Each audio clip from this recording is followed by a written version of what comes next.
ही शक्ती आई तुळजा भवानी आणि या महाराष्ट्राचं मर्दानी दैवत छत्रपती शिवाजी महाराज, माझी आज सर्व स्तुती त्यांनी केली ते आदरणीय बाळासाहेबजी शिंदे यांनी सांगितलं की माझा जन्म इथंच झाला. कार्यकर्ते आपल्या मंडळाचे गुरुदेव मित्र मंडळाचे कार्यकर्ते माझ्याकडे आले होते दांडेकर पुलावरती व्याख्यान घ्यायचे. बऱ्याच वर्षात इथं आलं नव्हतं खरं.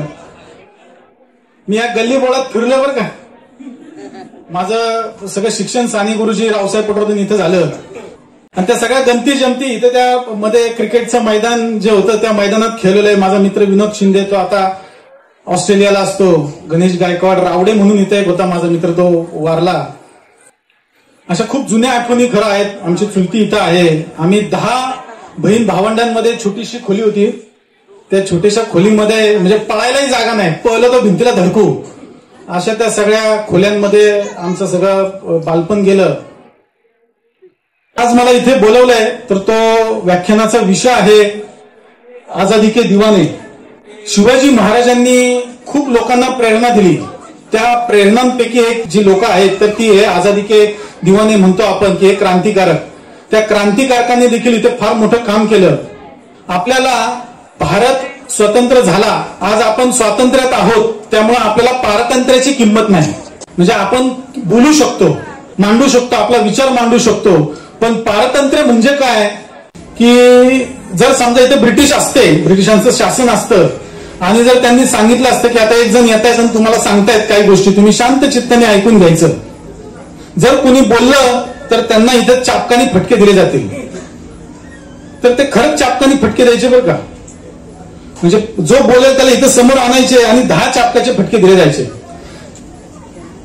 चंद्रशेखर आझाद तुम्हाला माहिती आहेत, वयाच्या 13व्या वर्षी वंदे मातरम बोलले म्हणून त्यांना 13 चापकाचे फटके दिले होते.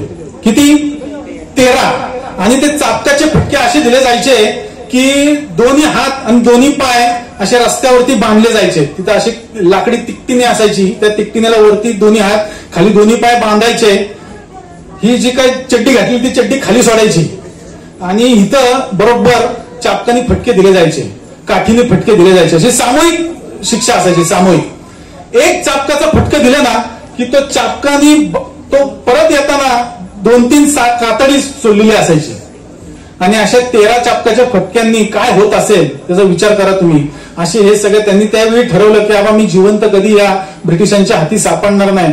असे ब्रिटिश प्रचंड जुलूम करायचे, प्रचंड अत्याचार करायचे. आपल्याला पारतंत्र्य म्हणजे काय याची जाणीव हे खरं तुम्हाला आता आली असेल. आणि या खूप मोठ्या क्रांतिकारकांनी, सशस्त्र असेल, महात्मा गांधींचं अहिंसात्मक आंदोलन असेल, या सगळ्या आंदोलनातून भारत देश स्वतंत्र झाला. त्यामुळे मला असं वाटतं की आता तुम्ही थोडंसं जर शांतपणे ऐकून घेतलं तर तुम्हाला या सगळ्याची कल्पना येईल. 9 ऑगस्ट 1942 ला चले जावचं आंदोलन छेडलं गेलं आणि त्याची परिणाम असा झाला की सगळ्या भारतामध्ये एक फार मोठी लाट उसळली की सगळी लोक वारुळातून मुंग्या बाहेर पडाव्यात तशा आपली लोक सगळी बाहेर पडत होती. आणि त्यांनी ब्रिटिशांच्या विरुद्ध कुठल्याही प्रकारे, बऱ्याचशा प्रकारे त्यांनी आंदोलनाचं स्वरूप घेतलेलं होतं. खूप मोठं स्वरूप त्याला प्राप्त झालेलं होतं. बघा, पूर्वीच्या काळी जर तुम्ही आंदोलनाचे काही फोटोग्राफ्स, व्हिडिओज पाहिले तर खूप मोठ्या प्रमाणामध्ये महिला देखील त्यामध्ये सहभागी झाल्या. महिलांच्या मुळे काय झालं की त्याला एक वेगळं रूप प्राप्त झालं. आणि त्यातलीच एक गोष्ट तुम्हाला सांगतो. लाला खुशालचंद नावाचे एक फार मोठे क्रांतिकारक होते, लाहोरमध्ये होते. मिलाप नावाचं ते एक वृत्तपत्र चालवायचे आणि ते हैदराबादच्या एका स्वातंत्र्य संग्रामासाठी लाहोरवरून ट्रेननी निघाले. नीट काळजीपूर्वक ऐका. लाहोरवरून निघाले, त्यांची ट्रेन दिल्ली स्टेशनवरती आली आणि खूप लोक त्यांच्या स्वागताला, भेटायला, त्यांच्यामध्ये सहभागी व्हायला येत होते. आणि त्याच्यामध्ये एक महिला आली त्यांच्याकडे आणि ती महिला त्यांना म्हणली की लालाजी, तुम्ही एक फार मोठी मुक्ती संग्रामासाठी चाललेला आहात, तर माझी इच्छा आहे की माझ्या मुलाला देखील तुम्ही घेऊन जावं. लालाजी त्या महिलेला म्हणले की तू आण त्या मुलाला, कारण आज ना उद्या भारत देश स्वतंत्र होणार आहे आणि भारत देश स्वतंत्र झाल्यानंतर ही जी मुलं आहेत, ही जी काही युवक आहेत, ते युवकच ह्या सगळा संसार सगळा सांभाळणार आहेत. ह्या सगळा जो काय देशाचा गाडा आहे तो सगळं तेच युवकच सांभाळणार आहेत. तर तू नक्की आण त्या मुलाला. म्हणून ती महिला गेली आणि तिने एका मुलाला हाताला धरून आणली. लालाजी ते पाहतायत, त्या मुलाला पाहून ते लालाजी ओरडले त्या महिलेला की अगं तुझं काय डोकं बिकं फिरलंय का, तुला काय कळतं का? कारण त्या मुलगाचं वय पाहून लालाजी असं बोलले. तो मुलगा फक्त अवघ्या 10-12 वर्षाचा होता आणि त्या 10-12 वर्षाच्या मुलाला स्वतःची आई सांगत होती की तुला आता या स्वातंत्र्य संग्रामामध्ये भाग घ्यायचाय, कसल्याही प्रकारे तुला यामध्ये लढायला उतरायचंच आहे, अशी ती आई त्याला सांगत होती. आणि ते ओरडल्यावरती लालाजी ती महिला म्हणली की आता लालाजी तुम्ही म्हणत होतात का नाही की युवकांनीच आता हा सगळा देश सांभाळायचा आहे, तर मला काय माहित नाही, तुम्ही या मुलाला घेऊन जावा. माझी इच्छा आहे, माझ्या मुलांनी काहीतरी केलं पाहिजे, मुलाला कळलं पाहिजे की बाबा देश स्वतंत्र करणं किती गरजेचं आहे, पारतंत्र्य आहे म्हणजे काय. आपण आपल्या मुलांना कष्टाची जाणीव करून देत नाही.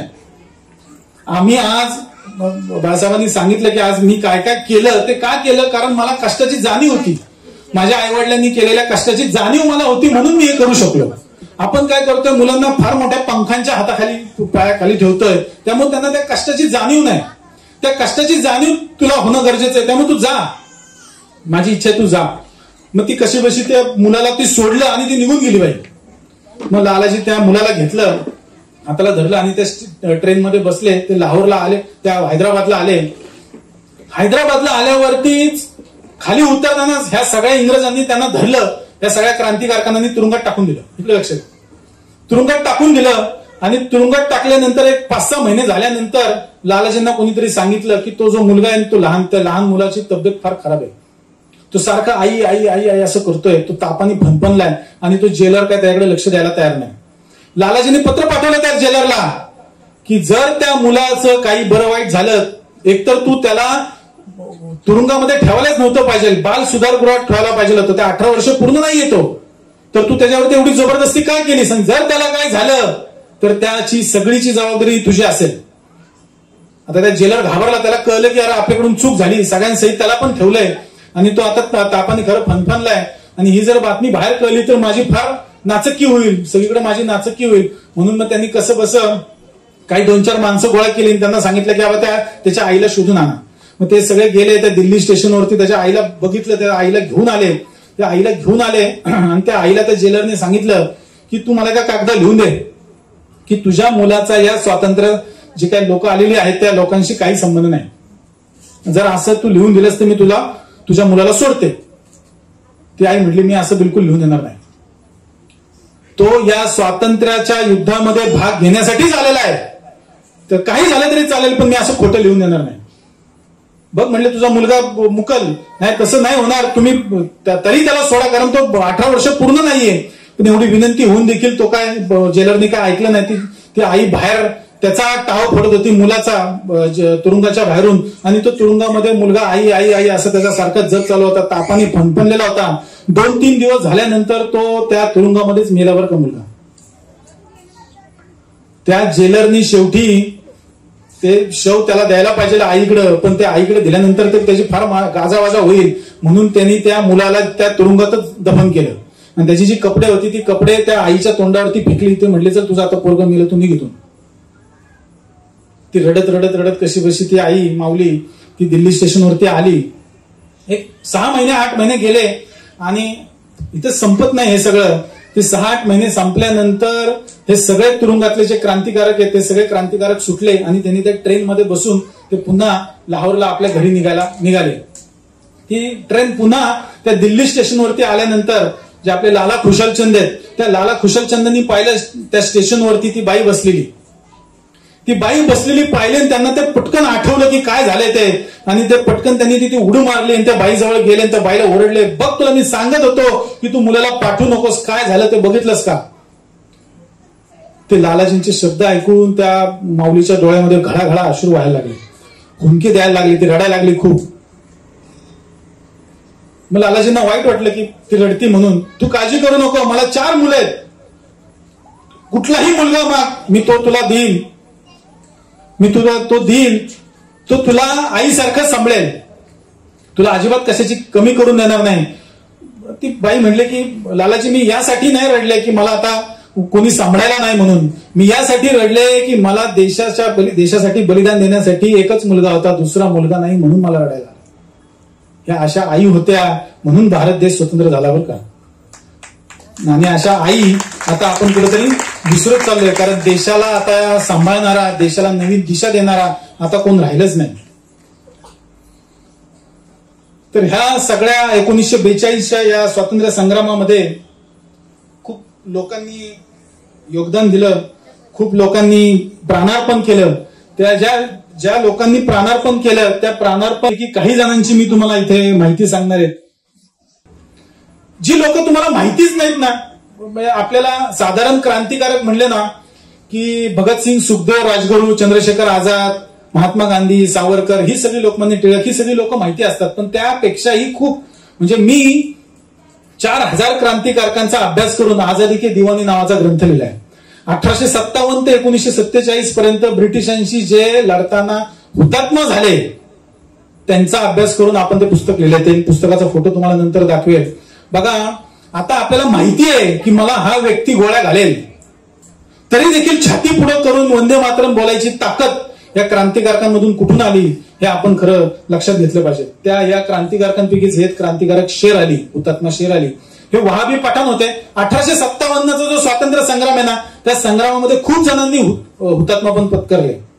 तर त्यापैकी वहाबी पठाण होते. हे अंदमानच्या तुरुंगामध्ये असताना त्या तुरुंगामध्ये ब्रिटिशांचा फार मोठा जो उच्च अधिकारी आहे लॉर्ड मेओ, तर तो तिथे आलेला होता तुरुंगाचं निरीक्षण करण्यासाठी. अंदमानचा तुरुंग आपल्याला माहिती आहे सावरकरांमुळे, पण तो त्यावेळी ओपन जेल होतं. म्हणजे तिथं लोकांना आणून सोडायचे आणि निघून जायचे, कारण तिथं इतके निबिड अरण्य होतं, प्रचंड अरण्य होतं. तिथं सोडलं की ते जिवंत माणूस जाऊ शकणार नाही, अशी तिथं सगळी परिस्थिती होती. पण तिथं जे काय बांधकाम वगैरे चालू होतं, त्या बांधकामाच्या देखरेखीसाठी, पाहणीसाठी लॉर्ड मेओ आलेले होते. त्या लॉर्ड मेओना त्यांना कळलं या शेर अलीना की बाबा ते आलेले आहेत, तर त्यांनी ठरवलं की त्यांचं आता काम तमाम करून टाकायचं आहे. ज्या व्यक्तीने माझ्या देशावरती आक्रमण केलेलं आहे त्याला आपण जिवंत ठेवायचं नाही असं त्यांनी मनाशी ठरवलेलं होतं. एक चाकू त्यांनी कुठून तरी मिळवला आणि ते गाफील असताना इतका जोरात त्यांनी तो खुपसला की ते जागीच गतप्राण झाले, बरं का, जागीच मेले. हे लॉर्ड मेओ भारतातलं एकमेव असं ही घटना आहे की त्या घटनेमध्ये जो ब्रिटिशांचा सर्वोच्च अधिकारी आहे त्या सर्वोच्च अधिकाऱ्याला या शेर अलीने मारले. नंतर शेर अलीना फाशी दिली. हे ते अंदमानचं तुरुंग आहे. हे सुशील कुमार सेन आहेत. ही सगळी जी काय क्रांतिकारक आहेत ना, हे 25च्या आतले आहेत बरं का, सगळे वय वर्ष 25च्या आतमध्ये, आणि 17-18च्या वरचे साधारण ही सगळी लोक आहेत. एक 13 वर्षाची पण एक क्रांतिकारक आहे की जिने एकाला इंग्रज अधिकाऱ्याला मारलं, 13 वर्षाची. 18 वर्षाचे तर खूप आहेत. यांनी सगळे 25च्या खाली. आपण 18 ते 25 या आपल्या वयामध्ये काय करत असतो ते लक्षात घ्या आणि ह्या क्रांतिकारकांचं आपण उदाहरण घ्या. हे ते सुशील कुमार सेन, हे ओरिसा, बंगाल वगैरे या प्रांतामध्ये राहत होते. मित्र सगळे क्रांतिकारकामध्ये त्यांनी भाग घेतला. क्रांतिकार्यामध्ये एक क्रांतिकार्य करत असताना ते निघाले. वय वर्ष त्यांचं त्यावेळी होतं 23. ते निघाले आणि ब्रिटिश त्यांच्या मागे लागले आणि ब्रिटिशांनी ह्यांना गोळ्या घातल्या. ह्यांनी त्यांच्यावरती फायरिंग केलं आणि त्या फायरिंग मध्ये यांच्या लक्षात आलं की आता आपण काय आता इथे थांबू शकत नाही, आता आपल्याला पळायला हवं. आणि ते पळत असताना या सुशील कुमारांच्या पायाला गोळी लागली. गोळी लागल्यामुळे त्यांना पळता येत नव्हतं आणि त्यांना आता नदी ओलांडायची होती आणि त्या नदीच्या बोटीमध्ये ते बसले आणि ते बोट क्रॉस करत होते नदी. आणि ब्रिटिश पण त्या एका बोटीमध्ये बसले आणि ते त्यांच्या मागावरती होते. आणि मग या सुशील कुमारांच्या लक्षात आलं की आता आपण काय जिवंत जाणार नाही, माझ्या पायाला गोळी लागलेली आहे, आता आपल्याला कधी ना कधी बोटीतून बाहेर पडून जंगलातून पळून जावं लागणार आहे आणि मला पळता येणार नाही. म्हणून त्यांनी त्यांच्या मित्रांना सांगितलं की बाबांनो, मला काय आता पळता येणार नाही, तर तुम्ही मला इथं मारून टाका. पण ते म्हणले, अरे असं कसं बोलतोस तू, तुला मारण्यापेक्षा आम्ही तुला उचलून घेऊ, पळून जाऊ, काहीतरी करू. म्हणले, अरे वेडे का खुळे तुम्ही, आपल्या मागे ब्रिटिश लागलेले आहेत आणि ते काय आपल्याला काय गळाभेट घ्यायला आलेले आहेत का, ते आपल्याला मारून टाकणार, माझ्या बरोबर तुम्ही देखील मारणार. त्यापेक्षा तुम्ही एक काम करा, मला खरंच इथं मी आता जिवंत राहू शकत नाही, मला फार रक्तस्राव होतोय. त्यांनी ऐकलं नाही. शेवटी या सुशील कुमारांनी, कान लक्ष देऊन ऐका, या सुशील कुमारजींनी स्वतःच्या हाताने मुंडकं कापून घेतलं आणि ते नदीत टाकलं आणि उरलेलं धड त्या बोटीमध्ये होतं. हे बोट पलीकडे गेल्यानंतर हे सगळे मित्र जंगलातून निघून गेले. ह्या उरलेलं जे धड होतं त्या धडातून त्यांना कळलं नाही ब्रिटिशांना की नेमकं कोण आहे, म्हणून ते सगळे मित्र सापडले नाहीत. लक्षात घ्या की कधीही मला ही गोष्ट ऐकताना अंगावरती शहारा येतो की ही लोक काय काय खाल्लं असेल यांनी, काय विचार केला असेल यांनी की आपले मित्र फक्त सापडू नये म्हणून स्वतःच्या हाताने गळा चिरून घेतलेला आहे. असे सुशील कुमार सेन. नेक्स्ट, हे जतींद्रनाथ दास, सगळ्या क्रांतिकारकांमध्ये जतीनदा म्हणून फार प्रसिद्ध होते. तुम्ही भगतसिंगांवरचा कुठलाही पिक्चर ज्यावेळेस तुम्ही कधी बघाल टीव्हीवरती त्यावेळेस हे देखील आहेत बरं का. जतीनदा सगळेजण त्यांना म्हणायचे. आणि हे जतीनदा हे बॉम्ब बनवण्यामध्ये तरबेज होते, बॉम्ब बनवायचे. पण नाजूक शरीरसृष्टी यांची, पचायचं नाही त्यांना काही, पण हे बॉम्ब बनवण्यामध्ये तरबेज असल्यामुळे सर्व आणि खूप खुशमस्करी करायचे, चेष्टा मस्करी करायचे. त्याच्यामुळे सगळं क्रांतिकारक यांना खूप मानायचे. आणि ह्या सगळ्यांना लाहोरच्या तुरुंगामध्ये असताना त्यांना चांगली वागणूक देत नव्हते ब्रिटिश, चांगलं खायला देत नव्हते, ज्या काही गोष्टी पाहिजे होत्या त्या गोष्टी नीट देत नव्हते. म्हणून त्यांनी उपोषण केलेलं होतं. आणि उपोषण चालूच होतं आणि त्यांना रोजचे रोज फटके देखील चालू होते. फटके म्हणजे कसे माहिती का असायचे की ते बर्फाच्या लादीवरती झोपवायचे, त्याच्यावरती मीठ टाकायचं आणि त्यांना प्रचंड चापकानी फटके दिले जायचे. आणि त्याच्यावरती ते मीठ एकदा जखमीवर टाकलं की काय होतं ते तुम्ही कधी एखादा प्रयोग घरी करून बघा, मग तुमच्या लक्षात येईल. प्रचंड विवळायचे, ते वेदना व्हायच्या भयंकर. आणि तरी देखील ते उपोषणही चालू होतं, आमरण उपोषण चालू होतं, काही खायचं प्यायचं नाही. मग अशा ह्या सगळ्या प्रसंगामध्ये ह्यांची थोडीशी शरीरयष्टी नाजूक असल्यामुळं इंग्रजांना कळलं की ह्यांना आपण नमवू शकतो म्हणून. आणि या सगळ्या बातम्या बाहेर चाललेल्या होत्या ना की हे कुठल्या तरी मागणीसाठी उपोषण करतायत म्हणून. काय मागण्या आहेत म्हणून सगळ्या जगामधलं लक्ष या ब्रिटिशांकडे होतं की काय मागण्या आहेत त्यांच्या. चांगलं खायला देऊ शकत नाही, पेपर वाचायला देऊ शकत नाही, चांगलं पुस्तक काय देऊ शकत नाही, काय वेगळ्या मागण्या काय होत्या. पण त्या देखील मागण्या हे ब्रिटिश अधिकारी पूर्ण करत नव्हते. म्हणून तो एक राग होता, संताप होता त्यांच्या मनामध्ये. आणि असंच करत असताना एकदा काय झालं की यांचं दोन्ही हात बांधले आणि त्यांना असं उलट केलं, पालथं झोपवलं आणि उलट केलं आणि त्यांच्या तोंडातून नळी कोंबली. आणि ती नळी कोंबली आणि त्या नळीतून त्यांनी दूध पाजायचा प्रयत्न केला. पण हे इतके निष्ठन होते, निष्ठीने ते सगळं त्यांनी ते करत होते की त्यांनी इथे त्या गळ्यामध्ये त्यांनी ती अशी जोरात दाबला गळा आणि ती जी काही नळी होती ती नळी इथे दाबली गेली. त्यामुळे ते जे दूध टाकत होते ते दूध रिव्हर्स आलं, त्यांचं बाहेर पडलं. त्या जे काय ते बांधत होते ते नळी कोंबून ते काय चालू होतं त्या ब्रिटिशांचं, त्यांना इतका राग आला, संताप की हा काय माणूस आहे. म्हणून त्यांनी नाकातून दुसरी नळी टाकली आणि त्या नाकातून टाकलेल्या, आता नाकाने आपण कधी खातो पितो का, पण फक्त तो एक राग, संताप. आणि त्या संतापाचा परिणाम असा झाला की त्यांनी नाकातून जे नळी टाकली होती ते दूध त्यांच्या फुफ्सात गेलं. आणि फुफ्सात दूध गेल्यामुळे त्यांना प्रचंड वेदना झाल्या. ते प्रचंड म्हणजे जीवाच्या आकांताने ते तळमळायला लागले, खूप ओरडायला लागले. आणि त्या ओरडणं ऐकून या सगळ्या लोकांना कळलं, हे सगळे जे आपली लोक होती, भगतसिंग, सुखदेव, राजगुरू, सगळी लोक जिथे तिथं होती, त्यांना कळलं की काहीतरी यांनी ब्रिटिशांनी केलेलं आहे. म्हणून त्यांचा फार हल्लागोल झाला आणि ते डॉक्टर बोलवण्यात आले. डॉक्टर बोलवल्यानंतर त्यांना सांगितलं की तुम्ही सलाईन घ्या. सलाईन घ्यायला देखील त्यांनी नकार दिला. लक्षात घ्या, उपोषण म्हणजे काय असतं हे यांच्याकडून शिकावं. मग शेवटी भगतसिंग खूप आवडीचे यांचे. भगतसिंग आले, भगतसिंग म्हणले जतीनदा की तुम्ही काळजी करू नका, आम्ही आहोत उपोषण करायला, तुमचा जीव महत्वाचा आहे, तुम्ही आमच्यासाठी फार महत्वाचे आहेत, तर तुम्ही सलाईन घ्या. पण त्यांनी कशालाही परवानगी दिली नाही, सलाईन लावून घेतली नाही. त्यांनी ह्या उपोषण केल्यानंतर 63व्या दिवशी ते मेले बरं का. 63 दिवस विना अन्न पाण्याचं. ही सगळी अशी मंडळी. ते ज्यावेळेस गेले त्यावेळेस ते ट्रिब्यून नावाचं एक ब्रिटिश वर्तमानपत्र, वृत्तपत्र यायचं. त्याच्यामध्ये बघा तुम्हाला ही बातमी वाचायला मिळेल. जतींद्रनाथ दास पास अवे, त्यांच्या अंत्ययात्रेला 5 लाख लोक होती बरं का. 5 लाख लोक त्यांच्या अंत्ययात्रेला होती. हे खुदिराम बोस वयाच्या 18व्या वर्षी किंग्सफोर्डला मारण्यासाठी ते निघाले आणि त्यांनी त्याला मारलं. त्या किंग्सफोर्ड ऐवजी त्यांनी केनेडीला मारलं चुकून. पण त्याचा परिणाम असा झाला की फक्त 18 वर्षाचा कोवळा मुलगा यामध्ये दिसलेला मध्ये आहे बघा. पण याचा परिणाम असा झाला की आपल्याकडं लोकमान्य टिळकांनी सरकारचं डोकं ठिकाणावर आहे का, स्वराज्य हा माझा जन्मसिद्ध अधिकार आहे, ह्या सगळे जे काही गोष्टी आहेत ना, ह्या सगळ्या गोष्टी ह्यांना फाशी जी काय डिक्लेअर झाली त्याच्यामुळे झालेले आहे. खूप मोठा संघर्ष निर्माण झाला. म्हणजे भारतामध्ये ह्यांच्या बातम्या, खुदिराम बोसांनी फाशी झाली, फाशी होतीये, ह्या बातम्या भारतभर पसरल्या आणि त्या पसरलेल्या बातम्यांचा खूप मोठा परिणाम झाला की भारतीयांना कळायला लागलं की ब्रिटिश आपल्यावरती काय अत्याचार करतात. त्या किंग्सफोर्ड प्रचंड अत्याचार करायचा त्या बंगालच्या लोकांवरती. त्याच्यामुळे त्यांनी असं ठरवलं की त्या किंग्सफोर्डला मारायचं. चुकून केनेडी मेला, पण त्याचा हे जे काय त्यांचा मृत्यू हा वाया गेला नाही. खूप जणांना त्यांनी प्रेरणा दिली. असे खुदिराम बोस, वय वर्ष 18. नेक्स्ट, करतार सिंग सराबा हा खूप प्रसिद्ध आहे पंजाबमध्ये. भगतसिंगांचा फार आवडीचा कॅरेक्टर.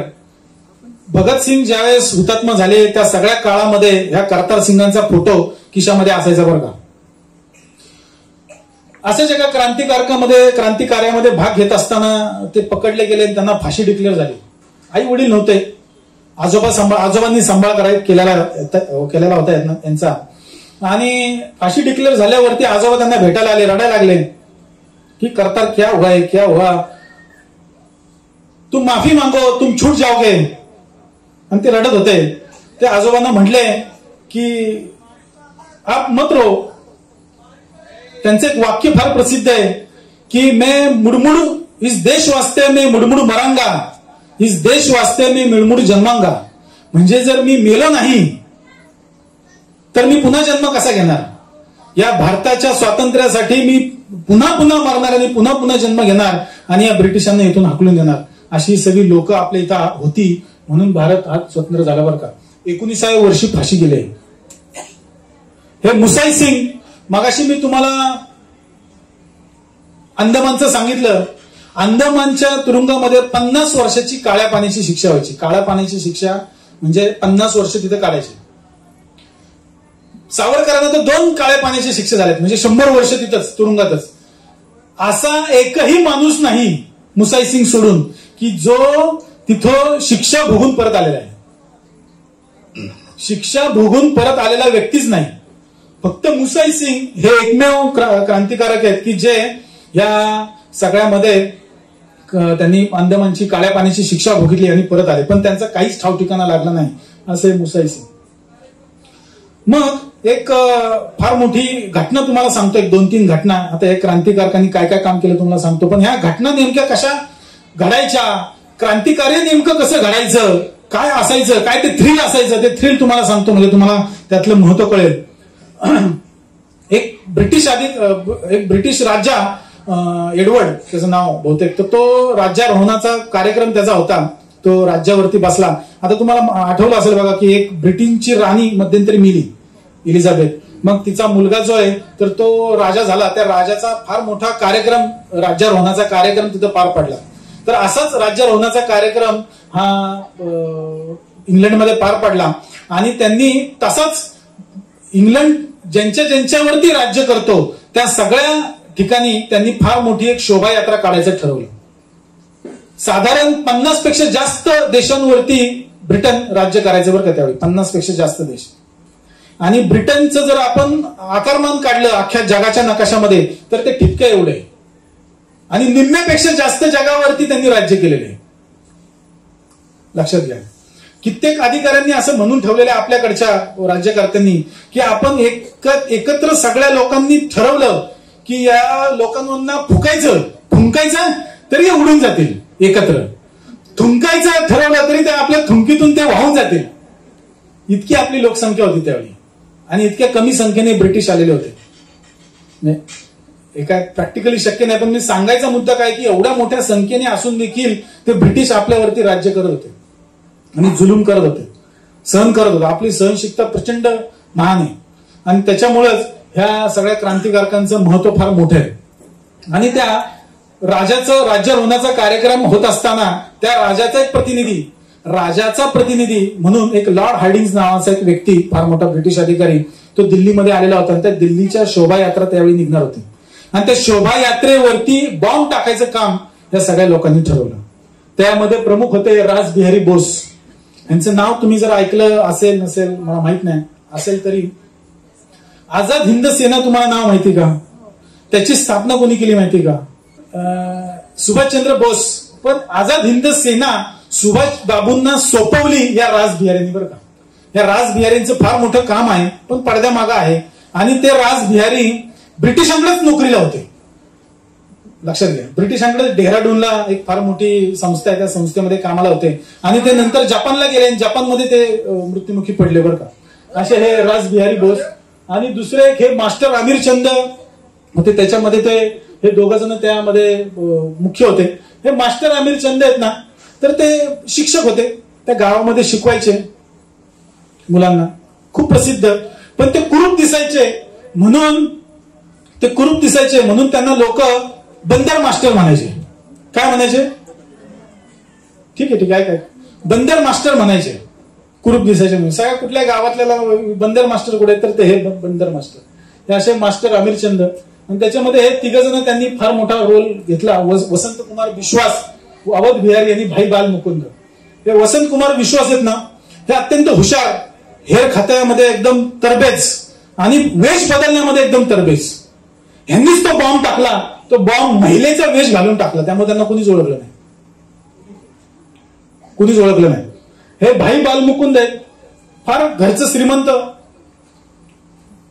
शेवटी फार घरचं श्रीमंत.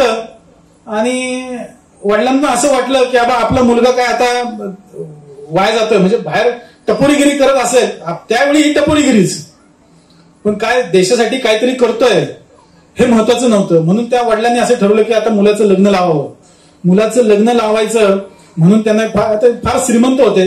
त्यांच्या सासऱ्यांनी त्यांना त्यावेळी गाडी, 4 व्हीलर 2 व्हीलर सगळ्या गाड्या दिलेल्या होत्या. खूप त्यांना संपत्ती या ह्याच्यामध्ये दिलेली होती, हुंड्यामध्ये. आणि भाई बाल मुकुंद, त्यांची बायको राम राखा, हे ज्यावेळेस भाई बाल मुकुंद गेले असं त्यांना कळलं, त्या क्षणी ती सती राम राखा मेली, बरं का. नुसतं कळलं तर बायको मेली. असे भाई बाल मुकुंद. मी जी तुम्हाला सांगितलं लॉर्ड हार्डिंगची जी शोभायात्रा निघणार होती दिल्लीमध्ये, ती इतकी मोठी होती की त्यावेळेचा हा फोटो बघा. भारतातले सगळे राजे, झाडून सगळे राजे त्या ह्या यात्रेसाठी आलेले होते, मिरवणुकीसाठी. हत्ती, घोडे, उंट, लाखो लोक त्या यात्रेमध्ये सहभागी झालेले होते. ती मिरवणूक तिथं पंजाब नॅशनल बँक नावाची एक बँक आहे, त्या पंजाब नॅशनल बँकेच्या तिथं आलेले असताना तिथं रस्ता असा थोडासा छोटा होतो.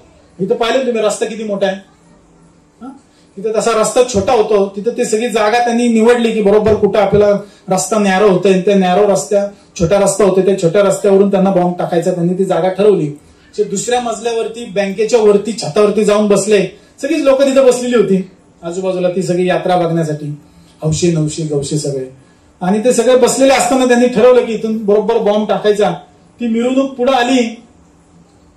फार गमती जमतीत मध्ये हत्तीवरती बसलेला होता लॉर्ड हार्डिंग्स, त्याची बायको, त्या मागे एक अशी छत्री घेऊन एक व्यक्ती होता, हा माहूत होता.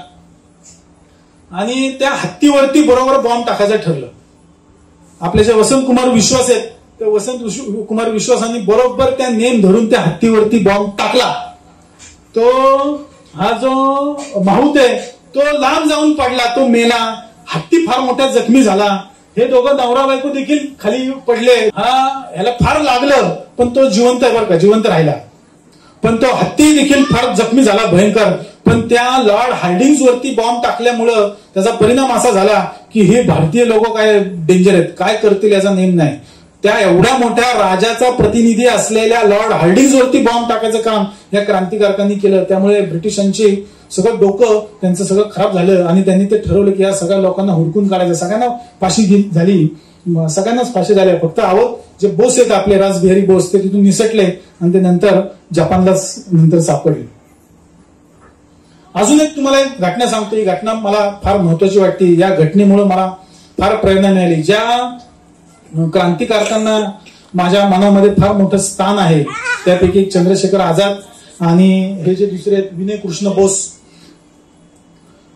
24 वर्षाचे आहेत बरं काय विनय कृष्ण बोस. डॉक्टरेटच्या शेवटच्या वर्षाला आहेत, मेडिकलच्या फायनल इयरला. डॉक्टर झाले असते, इतके हुशार होते की ते डॉक्टर झाले असते तर लंडनमध्ये, युरोपामधल्या कुठल्याही देशामध्ये फार मोठा क्लिनिक टाकून करोडपती झाले असते. फार मोठे त्यांची खरं आई वडिलांची सगळ्यांची स्वप्न होती, पण त्यांना भारतासाठी काम करायचं होतं, भारताच्या या मातृभूमीसाठी काहीतरी सेवा करायची होती. म्हणून त्यांनी एक इंग्रज अधिकाऱ्याला पहिलं मारलेलं होतं, पण ते कुणालाच कळलेलं नव्हतं. त्या 2-3 वर्ष निघून गेलेली होती आणि त्यांनी ठरवलं की एक फार मोठा झटका या ब्रिटिशांना द्यायचा. आणि तो झटका असा होता की या तिघांनी ठरवलं, विनय कृष्ण बोस, सुधीर गुप्ता आणि दिनेश गुप्ता, सगळे क्रांतिकारक आहेत ना, टोपण नावाने काम करायचे. म्हणजे खरं नाव कधीच ओळखू द्यायचं नाही. तर यांचं नाव होतं बिनॉय, यांचं बादल आणि यांचं नासू. आणि या तिघांनी त्यावेळी ब्रिटिशांचं जे काय मुख्य ठिकाण होतं ना, तर ते कलकत्त्याचं रायटर बिल्डिंग नावाची एक बिल्डिंग आहे, तिथं त्यांचं मुख्यालय होतं. नंतर ते दिल्लीला आलं, पण पूर्वी ते कलकत्त्यामधून चालायचं ब्रिटिशांचं सगळं. आणि तिथं रायटर बिल्डिंग नावाची बिल्डिंग होती, त्याच्यावरती त्यांनी हल्ला करायचं ठरवलं. ही ते रायटर बिल्डिंग. आणि तो सगळा जुनाच फोटो आहे बरं का. आणि त्यांनी तिघांनी ब्रिटिश अधिकाऱ्यांचा वेश घातला आणि ते जे मुख्यालय, त्या मुख्यालयामध्ये जाऊन जो मुख्य ब्रिटिश अधिकारी आहे त्या ब्रिटिश अधिकाऱ्याच्या केबिन मध्ये घुसून त्याला गोळ्या घातल्या. आणि गोळ्यांचा आवाज आणि हा जो वरांडा आहे, त्या वरांड्यामध्ये काही ब्रिटिश अधिकारी आले आणि त्या ब्रिटिश अधिकाऱ्यांना पाहून देखील या तिघांनी त्यांच्यावरती देखील गोळ्या घातल्या. आणि ते खाली आले त्या वरांड्यामध्ये. इथं खाली जो दिसतोय ना तो वरांडा, त्या वरांड्यामध्ये आले. या रायटर बिल्डिंगच्या शेजारीच पोलीस मुख्यालय पण होतं. तिथलेच पोलीस जे काय तिथंच होते, सगळे सरकारी कार्यालय तिथे जवळजवळ होते. या गोळ्यांच्या आवाजाने पोलिसांना कळलं की काहीतरी झालंय, म्हणून ते देखील धावत पळत आले आणि त्यांनी इथं वरांड्यामध्ये लपलेल्या त्या क्रांतिकारकांवरती गोळ्या झाडायला सुरुवात केली. आणि त्या क्रांतिकारकांनी देखील त्यांच्यावरती गोळ्या घालायला सुरुवात केली. त्या ब्रिटिश जे काय अधिकारी आलेले होते पोलीस त्यांच्यावर इथं. आणि त्यांच्या लक्षात आलं की गोळ्या कमी होते त्यांच्याकडे. त्यांच्या लक्षात आलं की आता आपण इथून जिवंत जाणार नाही, म्हणून त्यांनी सोबत सायनाइडच्या गोळ्या आणल्या होत्या. सायनाइड म्हणजे विष असतं, ते विषाच्या गोळी त्यांनी ठेवलेली होती जवळ. ती त्यांनी प्रत्येकाने एकमेकांनी सगळ्यांनी खाल्ली तिघांनी. आणि बंदुकीमध्ये एक गोळी शिल्लक ठेवलेली होती. त्या बंदुकीच्या गोळीतून स्वतःला गोळी झाडून घेतली. त्या तिघांनी डोक्याला गोळी झाडून घेतली. त्यापैकी एक जण तिथे जागेवर गेला, दुसरा जण नंतर मेला. आणि आपले जे विनय बोस आहेत, विनय कृष्ण बोस, तर त्यांना गोळी घातली. आणि त्यांना ज्यावेळेस शेवटचा फोटो आहे, त्यावेळेचा फोटो आहे बघा त्यांचा, इथं त्यांच्या कानशिलावरती जर बघितलं ना तर गोळीचा उडाण आहे बघा. त्यांचं हे सगळं रक्त सांडलेलं, इथं रक्त सांडलं बघा शर्टावरती वगैरे. आणि माणूस गेल्यानंतर ज्या स्थितीत असतो, डोळे वगैरे उघडे, काहीच त्यांची हालचाल नव्हती, त्या सगळ्या हालचालीमध्ये ते होते. आणि त्यांना पण त्यांची नाडी लागत होती, म्हणून त्यांना ब्रिटिशांनी काय केलं, माझे काही मित्र पण आलेले आहेत सगळे शाळेतले, तर ब्रिटिशांनी त्यांना हॉस्पिटलमध्ये ठेवलं. आणि हॉस्पिटलमध्ये ते कोमामध्ये होते, काही दिवस कोमामध्ये होते. आणि ते काही दिवसानंतर त्यांना कळलं की मी आता, त्यांना शुद्ध आल्यानंतर त्यांना कळलं की मी अजून जिवंत आहे. विनय बोस आहेत त्यांना. आणि त्यांनी आजूबाजूला बघितलं, आजूबाजू त्यांच्या खोलीमध्ये तर कोण नव्हतं. मग त्यांच्या लक्षात आलं, मग त्यांनी आठवलं की मी कशामुळे इथं आहे, तर मी डोक्याला गोळी घालून घेतली होती आणि मला बहुतेक शुद्ध नव्हती. किती दिवस झाले मध्ये काहीच त्यांना माहिती नव्हतं. मग त्यांच्या लक्षात आलं, पुढे जाऊन त्यांनी विचार केला की आता मी जिवंत आहे, मी शुद्धीवर आलोय, हे जर ब्रिटिशांना कळलं तर ते ब्रिटिश मला खूप मारतील. आणि माझ्या मित्रांची, त्यांना माहित नव्हतं की मित्र मेलेत, काय झाले काय नाही, माझ्या मित्रांची सगळ्यांची नावं सांगायला लावतील, वदवायला लावतील, खूप मला अत्याचार करतील, त्रास देतील मला भयंकर. त्यामुळे त्यांना आता मृत्यू पत्करणं फार गरजेचं होतं. पण तो कसा येणार, कारण ते आता त्या हॉस्पिटलमध्ये होते, हॉस्पिटलमध्ये कसा येणार, म्हणून त्यांनी विचार केला की मी आता कसा मरू शकतो. म्हणून त्यांनी पाहिलं, चाचपडलं स्वतःच्या हाताला, काय कुठं जखम झाली, काय झाली. त्यांच्या लक्षात आलं की मला इथं फार मोठी पट्टी आहे आणि त्यांना लक्षात आलं की मी इथं गोळी घालून घेतली होती, म्हणजे मला इथं जखम आहे डोक्याला, म्हणून त्यांनी ती पट्टी उसवली, काढली. ती जी काय जखम झालेली होती तिथे जे टाके घातलेले होते टाके त्यांनी हाताने उसवले आणि त्यांनी हात बोट त्यांनी आतमध्ये मेंदूत घातलं. त्यांनी ते अक्षरशः रक्तस्राव केला सगळा आतमध्ये आणि त्या रक्तस्रावामुळे ते मेले. बरं का, हे मी काय खोटं सांगत नाही, मनाचं सांगत नाही, हे सगळं घडलेलं आहे, खरी घटना आहे. आणि इतक्या लोकांनी अशा 4000 क्रांतिकारकांवरती अभ्यास करून, खरं मी तो ग्रंथ लिहिला, खूप लोकांबद्दल खूप सांगता येण्यासारखं आहे. हे मोजके काही तुम्हाला गोष्टी सांगतोय आणि सगळे कोण येतो, आपलीच लोक आहेत, हे आपलीच मुलं आहेत, सगळे आपलेच पूर्वज आहेत. ह्यांचा आपण नाही ऐकणार, कुणीतरी आपल्यापैकीच कोणी नाही सांगणार तर कोण सांगणार. हा त्यांचा पुतळा त्या बिल्डिंगच्या समोर उभा आहे बरं का, त्या रायटर बिल्डिंगच्या. नेक्स्ट पुढची ही ती आता जरा रिन्युएशन केलंय त्या बिल्डिंगचं, ही बिल्डिंग कलकत्त्यामध्ये. नेक्स्ट, मी इतिहासाचा आपण अभ्यासक आहे, आम्ही इतिहास पाहतो वाचतो, पण इतिहास जिवंत कसा होतो माहिती का? म्हणजे तुम्ही कुठल्याही ऐतिहासिक ठिकाणावरती जर गेला, शनिवारवाड्यावरती गेला, जर तुम्ही कधी शिवनेरीला गेलात का? शिवाजी महाराजांचा जन्म कुठे झाला माहिती का तुम्हाला? कुठे झाला? शिवनेरीला. पण आता जर तुम्ही कधी शिवनेरीला गेलात तर तुम्हाला तिथं काय शिवाजी महाराज येतात का सांगायला की बाबांनो माझा जन्म इथं झाला बरं का, मी इथं लहानाचा मोठा झालो, इथं खेळलो, म्हणजे मी जसं सांगितलं की मी इथं गल्लीबोळात खेळलो. पण तसं शिवाजी महाराज आपल्याला सांगायला येतात का? मग आपल्याला कसं कळतं? कारण आपण तो माहिती करून घेतो, आहे का नाही? किंवा आपल्याला कोणीतरी सांगतं, पुस्तकात वाचतो म्हणून. तसाच हा इतिहास आहे ना, इथल्या सगळ्या वास्तू आहेत ना त्या सांगत असतात, फक्त ते आपण लक्षात घ्यायच्या असतात, कान देऊन ऐकायच्या असतात, पाहायच्या असतात, अनुभवायच्या असतात. अशीच एक घटना आपल्या इथे जवळपास घडलेली ती मी तुम्हाला सांगतो. नेक्स्ट, आपले मंडळाचे जे कार्यकर्ते त्यांची अशी इच्छा होती की त्यांनी ह्या स्लाइड्स आपल्या जवळच्या ज्या काही स्लाइड्स आहेत ते दाखवायच्या, म्हणून मी क्रांतिकारकांबद्दल सांगून थांबणार होतो खरं, पण हे तुम्हाला तुमच्या जवळ घडलेले जे ना, आपल्या जवळ तुम्ही रोज तिथं जाता येता, ते त्याबद्दल तुम्हाला मी सांगतो. हे आहे चाफेकर बंधू. भारतातली अशी एकमेव घटना आहे की त्या घटनेमध्ये, या क्रांतिकार्यामध्ये घरातले 3 भाऊ, सख्खे भावांना त्यांनी हुतात्मा झाले, त्यांना फाशी झाली. घरात पुरुषच राहिला नाही कोण. असे चाफेकर, त्यापैकी जे मोठे आहेत ते दामोदर, 2 नंबर बाळकृष्ण, 3 नंबर वासुदेव. घटना अशी घडली की त्यांनी रँडला मारलं. तुम्हाला माहिती, चाफेकरांनी रँडला मारलं. 1 वर्षापूर्वी, भारताला आता स्वातंत्र्य होऊन 75 वर्ष होत आहेत, पण चाफेकरांनी रँडला मारलं त्याला 125 वर्ष झाली मागच्या वर्षी. आणि त्या निमित्त आम्ही काही माहिती घेतली आणि त्या माहितीचा असा परिणाम झाला या विठ्ठल मंदिरात आम्ही त्यांना सांगितलं की बाबा ही जी काय रँडला मारलं ना, की उठले आणि रँडला मारलेलं नाही, त्याच्या मागे घटना आहे, ऐतिहासिक घटना आहे. त्या ऐतिहासिक घटनेच्या आपण आता त्या घटनेसोबत जाऊ आणि ती घटना कशी घडली ती तुम्हाला सांगतो. तिथं एक घटना घडली, तारीख आहे 12 जून 1897. तारीख आहे 12 जून 1897. तर त्या दिवशी इथं एक व्याख्यान होतं. व्याख्यान कुणाचं होतं? लोकमान्य टिळकांचं. विषय काय होता? शिवाजी महाराज. ते शिवाजी महाराजांबद्दल सांगणार होते आणि त्या व्याख्यानाच्या अगोदर आपले जे दामोदर चाफेकर आहेत तर ते कविता म्हणणार होते. ते कवी होते आणि ते कवी कीर्तनकार पण होते, तर ते कविता म्हणणार होते.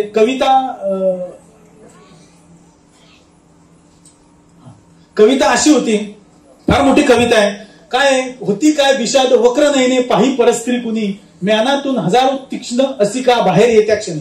म्हणजे काय की शिवाजी महाराजांच्या काळी, आता फार मोठं आहे, मी तुम्हाला पळत पळत सांगतोय. शिवाजी महाराजांच्या काळी कुणीही परस्त्रीकडे पाहिलं, नुसतं पाहिलं जरी, तरी म्यानातून अनेक अस्त्र बाहेर यायची आणि त्याचा वेध घेतला जायचा त्या शत्रूचा. तुम्हाला माहिती नाही, शिवाजी महाराजांच्या वेळी असं कुणीही परस्त्रीकडे पाहू शकत नव्हतं. तुम्हाला रांझ्याच्या पाटलाची गोष्ट माहिती आहे. अजून एक गोष्ट तुम्हाला सांगतो, ती माहित नाही बऱ्याचदा. शिवाजी महाराजांनी जावळीचं खोरं जिंकलं, बरोबर. जावळीच्या चंद्रराव मोरेला हाकलून दिलं आणि त्याच्या मागे काही घटना आहेत, काही कारण आहेत. त्या कारणांपैकी एक कारण आहे की शिवाजी महाराजांच्या इथल्या ह्या सगळ्या कारभारामध्ये एक कुलकर्णी होता, त्याचं नाव होतं रंगो त्रिमल वाकडे. तर त्यांनी एका स्त्रीवरती व्यभिचार केला, तिला छेडलं आणि तो हे शिवाजी महाराजांचे सैनिक काय करतील म्हणून तो पळून जावळीच्या मोऱ्याकडे आश्रयाला गेला. बघा. मग शिवाजी महाराजांनी जावळीच्या मोऱ्याला पत्र पाठवलं आणि त्याला सांगितलेलं आहे, खूप ज्या मागण्या आहेत त्या मागण्यांपैकी एक मागणी अशी आहे की आमच्या इथला एक गुन्हेगार आहे त्याला तुम्ही परत द्या. त्यांनी आमच्या इथं गुन्हा करून गेलेला आहे, त्याला परत पाठवायचं. म्हणून त्या रंगवत रिमल वाकडेला सांगितलं. पण मोरेंनी सांगितलं की तो आता आमच्याकडचा आश्रित आहे, आम्ही त्याला सोडणार नाही. तो आता राजकीय आपले इथले गुन्हेगार बघा कसे निघून जातात, नीरव मोदी वगैरे, हे का नाही, तर ते गेले तरी काही लगेच सोडलं जात नाही, त्यांची कायदेशीर प्रक्रिया असते. पण भीती अशी होती शिवाजी महाराजांची की आता रंगवत रिमल वाकडेला सारखं वाटायचं की शिवाजी महाराजांची लोक कधी येतील रात्री अपरात्री वेषांतर करून आणि मला इथून घेऊन जातील. इतकी ती भीती होती, इतकी भीती होती, तो इतकं घाबरायचा की रात्री एकदा असाच पानांची सळसळ झाली, जोरात आवाज आला कशाचा तरी आणि त्याला वाटलं मराठी आले आणि तो रात्रीमध्ये धक्क्यातच मेला. लक्षात घ्या, शिवाजी महाराज आणि मराठे येऊन त्याला घेऊन जायची गरज नाही, इतकी भीती या शत्रूला या शिवाजी महाराजांची होती. मग हे आपले दामोदर पंत या कवितेतून असं सांगतात की त्यावेळी असं होतं, पण आता काय होतंय तर अग्निरथात संधी बघुनी हस्ते स्त्रिया ओढती. म्हणजे त्यावेळी आपल्याकडे आता जशी कोरोनाची लाट आली, कोरोनाची लाट आल्यानंतर बघा काही ज्यांच्याकडे घरात कोरोना झाला असेल तर त्यांना ते सरकारी अधिकारी यायचे, लोक यायची कॉर्पोरेशनची, आणि घरामध्ये कोणाला सर्दी खोकला आहे, कोणाला झाला असेल तर त्यांना हे करा, बाजूला ठेवा, हे जे काय व्हायचं तर तोच प्रकार त्यावेळी होता. प्लेगची साथ आली होती, त्या प्लेगच्या साथीमध्ये घरातलं कुणाला साधारण थंडी ताप आहे त्यांना पाहण्यासाठी हे ब्रिटिश अधिकारी काय करायचे की घरात जायचे आणि घरातल्या स्त्रियांना बाहेर घेऊन यायचे. आणि त्यावेळी स्त्रिया ह्या तशा आतमध्ये राहायच्या, बाहेर यायच्या नाही, आणि त्या स्त्रियांना देखील तो हाताने ओढून बाहेर आणायचा आणि ते पाहिलं जायचं त्यांचं की काखेत गाठ यायची त्यावेळी.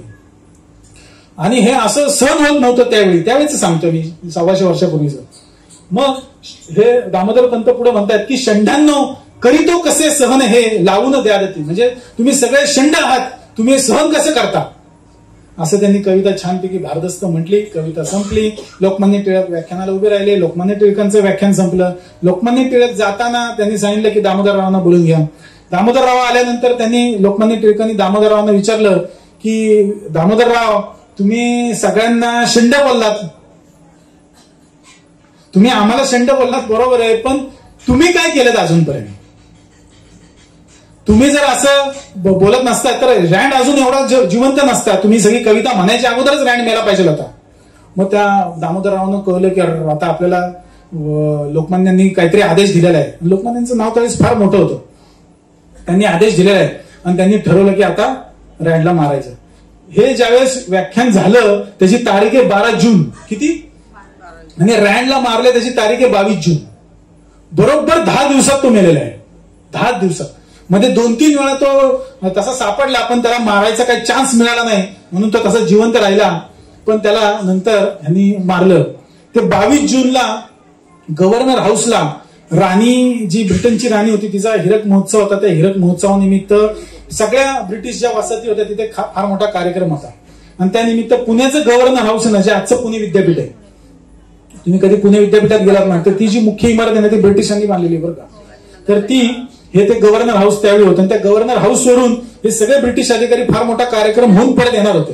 आणि तो परत येण्याचा जो रस्ता होता ना, तो गणेश खिंडीचा रस्ता होता. त्या गणेश खिंडीच्या रस्त्यावरती हे सगळे क्रांतिकारक लपलेले होते आणि त्यांनी त्या रँडला बरोबर धरायचं ठरवलेलं होतं. त्यातला जो सगळ्यात छोटा होता ना वासुदेव, त्या वासुदेवानी त्याच्यावरती निगराणी करायची. तो कुठल्या घोडागाडीतून येतोय, ती बग्गी असायची घोड्यांची, त्या बग्गीमधून कुठल्या घोड्यातून तो येतोय गाडीतून, तर ती गाडी बघायची, ओळखायची आणि त्या गाडीच्या मागं गोंद्या आला रे आला, गोंद्या आला रे आला अशी घोषणा द्यायची. म्हणजे या सगळ्यांना दोघांना लक्षात येईल की कोणत्या गाडीमध्ये तो बसलेला आहे. आणि त्या गाडीवरती बाळकृष्ण जो 2 नंबरचा आहे त्यांनी चढायचं आणि त्यांनी हल्ला करायचा. आणि या सगळ्यावरती जे दामोदर आहेत मोठे भाऊ, त्यांनी लक्ष द्यायचं की काय चुकीचं होतंय काय नाही.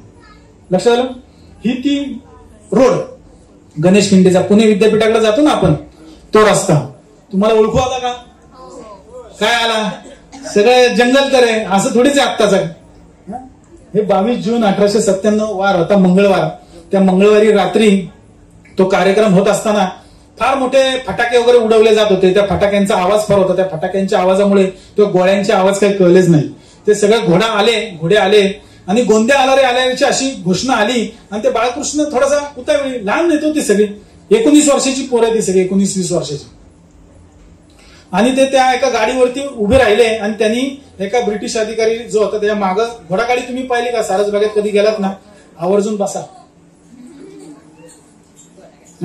तर तो घोडा पुढे असतो, घोड्याला चालवणाऱ्या त्या घोड्याच्या जवळ असतो आणि मध्ये एक बग्गी असते आणि त्या बग्गीमध्ये ती पूर्ण झाकलेली असते आणि त्याच्या मागच्या बाजूला थोडीशी जागा असते कुणाला ते उभं राहायला, गाडीवानाला काय त्याला ते पंखा बिंखा द्यायला, जो अधिकारी असेल त्याला. आणि ती बंद होती आणि ते गार वारा असणार, त्यामुळे त्यांनी ते मागं उभं राहिला बाळकृष्ण आणि त्यांनी जो अधिकारी, ते एक अधिकारी त्याच्या शेजारी बायको अशी, ते दोघ जण होते, त्याला मेंदूमध्ये गोळी घातली त्यांनी आणि तो खाली पडला. खाली पडला, आपला नवरा कशाला पडला हे तिला माहित नाही, कारण फटाक्यांचा आवाज होता, काही कळलंच नाही. तो खाली उतरला, निघाला, गाडी पुढे गेली आणि त्या बाईला कळलं की हा असा का पडला, म्हणून त्यांनी त्याला जोरात आवाज दिला, तर तिला कळलं की आता काहीतरी झालंय, म्हणून त्यांनी त्या गाडीवानाला थांबवायला सांगितलं. आता ती इंग्लिश बोलत होती, तो आपला गाडीवान मराठी, त्याला काय कळतंय, स्टॉप स्टॉप काय कळतंय, आपला तो चाललाय. तो 1-1.5 किलोमीटर पुढे गेल्यावरती ती घोडागाडी थांबली आणि मग त्यांनी त्या बघितलं की त्याला रक्त लागलेलं आहे, मग तिथे थांबली होती गाडी. तेवढ्यात त्या दामोदररावांचं लक्ष गेलं की बाळकृष्णने आपल्या 2 नंबरच्या भावानी ज्याला मारलं, तर तो मारून गाडी पुढे जाऊन देखील गोंद्या आला रे आला ही घोषणा इथेच आहे, म्हणजे रँड मागच आहे, माझ्या भावाने दुसऱ्यालाच मारलं. म्हणून त्यांनी काय केलं बघा, आपल्याला नुसतं रँडला मारलं एवढंच माहितीये, त्याच्या मागचं पुढचं काय माहित नाही, म्हणून मी तुम्हाला ती सगळी स्टोरी सांगतोय. बरोबर. मग तो जो दुसरी जी गाडी होती त्या गाडीवरती स्वतः दामोदरराव वरती चढले आणि त्यांनी पाठीमधून गोळी घातली, मेंदूत घालायची होती पण ती पाठीत गोळी घातली. पटकन काय असतं तिथे झक्कीपट ते कार्यक्रम करून निघायचा असतो, त्यांनी ते गोळी घातली आणि ते उतरले, खाली निघाले. परत हे तसं बायकोला माहिती काय, म्हणून बायको स्टॉप स्टॉप करत परत ते परत पुढे गेली आणि त्या 2 गाड्या एकत्र झाल्यावरती ते लक्षात आलं, त्या 2 गाड्या एकत्र झाल्या. पुढून मागून परत काही अजून ब्रिटिश अधिकारी येत होते, त्यापैकी काही सर्जन होते, खूप ब्रिटिश अधिकारी होते. मग त्यांनी ह्या दोघांना ससून हॉस्पिटलमध्ये नेलं. तुम्हाला माहिती का ससून हॉस्पिटल, त्यावेळी ससून हॉस्पिटल होतं बरं का, ब्रिटिशांच्या काही ज्या वास्तू आहेत चांगल्या तर ते होतं, तिथं नेलं. तो जो पहिला अधिकारी होता तो लगेच मेला, कारण मेंदूतच त्याला गोळी लागलेली होती. आणि तो जो होता रँड, त्या रँडला खूप रक्तस्राव झालेला होता, त्याला तो असंबद्ध बडबड करायचा भयंकर, काय त्याला कळायचंच नाही, कसली शुद्ध नव्हती, तो काहीतरी बरळत होता. शेवटी 20-22 दिवसानंतर फार विवळून तो मेला. आपले पुणेकर जाम हुशार, पुणेकरांना जो त्रास देतो तो असा तसा मरतो का नाही, त्याला बरोबर ह्या सगळ्यांनी बरोबर मारलं. तो फार त्याला त्रास झाला आणि तो नंतर 20-22 दिवसानंतर त्या तिथं मेला. पण पुण्याचा जिल्हाधिकारी होता तो, पुण्याच्या जिल्हाधिकाऱ्याला मारलं ही बातमी फार वाऱ्यासारखी पसरली, ब्रिटिशांमध्ये फार मोठी संतापाची लाट निर्माण झाली आणि फार मोठा एक ब्रिटिश अधिकारी या सगळ्या तपासासाठी इथं आला. हे जिथं मारलं ते हा गणेश खिंडेचा रस्ता बघा, ह्या रस्त्यावरती गेलात, मला फोटोही काढता आला नाही, गेलात की उडवलाच मला, माझा तिथंच पुतळा होईल. कसा बसा हा फोटो काढला. मला खरं ऍक्च्युली हे सगळं असा मोठा रस्ता आणि हे स्मारक असं काढायचं होतं, पण ते काय जमलंच नाही. हे ते स्मारक आहे. तुम्ही जर कधी पुणे विद्यापीठाच्या तिकडे गेलात, इथं समोर एक मोठा मॉल आहे बघा, त्या मॉलच्या समोरच हा चाफेकरांचा इथं पुतळा केला. आता इथंच त्यांना ह्या रँडला मारलं बरं का, की ही गोष्ट इथं आहे.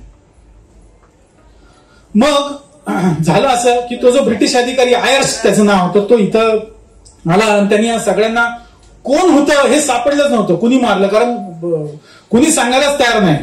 आणि त्यांनी चापेकर क्लब नावाचा जो क्लब होता त्या क्लबमध्ये सगळी लोक शिकायचे. आपल्या पर्वतीला वगैरे त्यांनी नेमबाजीची प्रॅक्टिस केलेली. तिथे एक मारुतीची मूर्ती, त्या मूर्तीपाशी ते यायचे.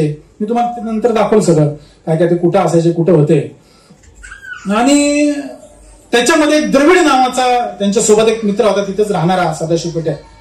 तर त्या द्रविडांनी ती बातमी सांगितली की साधारण कुणी मारलंय. मग ह्यांनी कळलं की आता ते त्यांनी कबूल केलं पाहिजे ना, पुरावा काहीच नव्हता.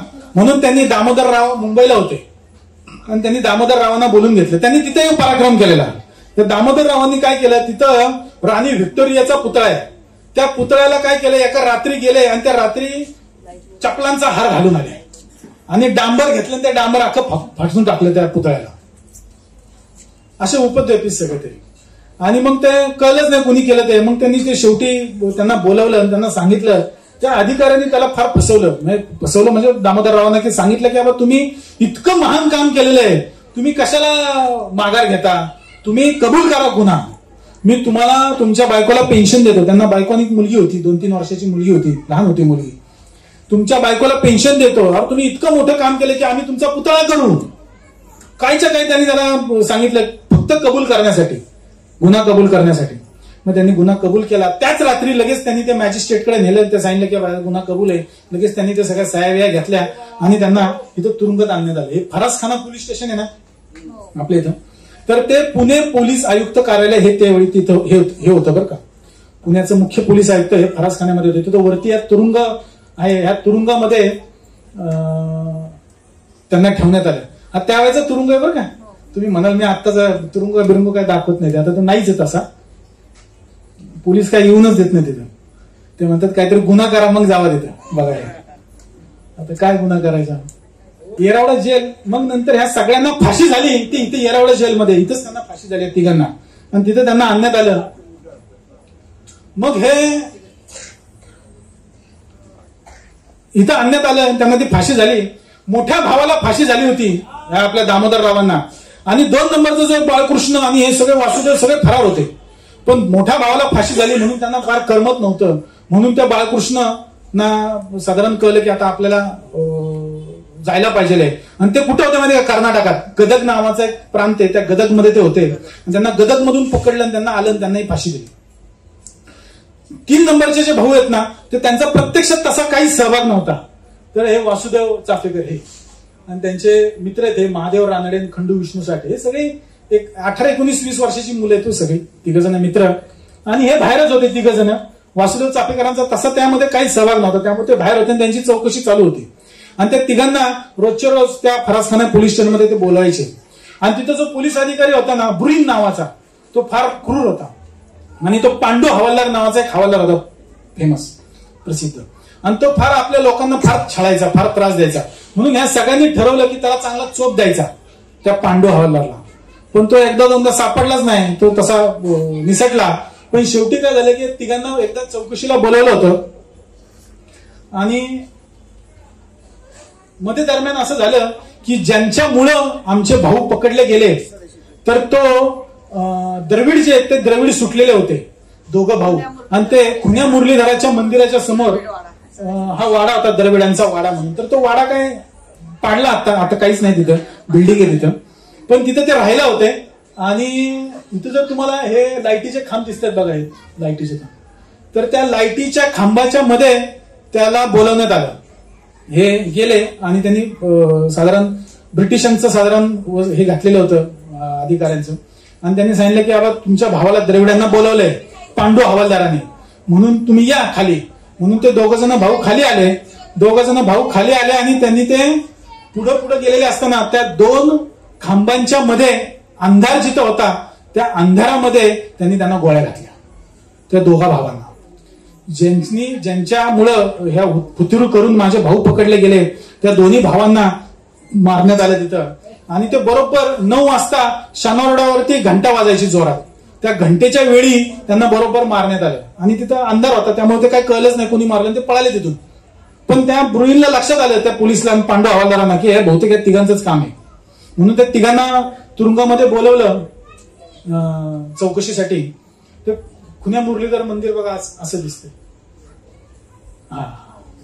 ह्याचं नाव आहे ना, मुरलीधराचं मंदिर होतं बरं का पूर्वी.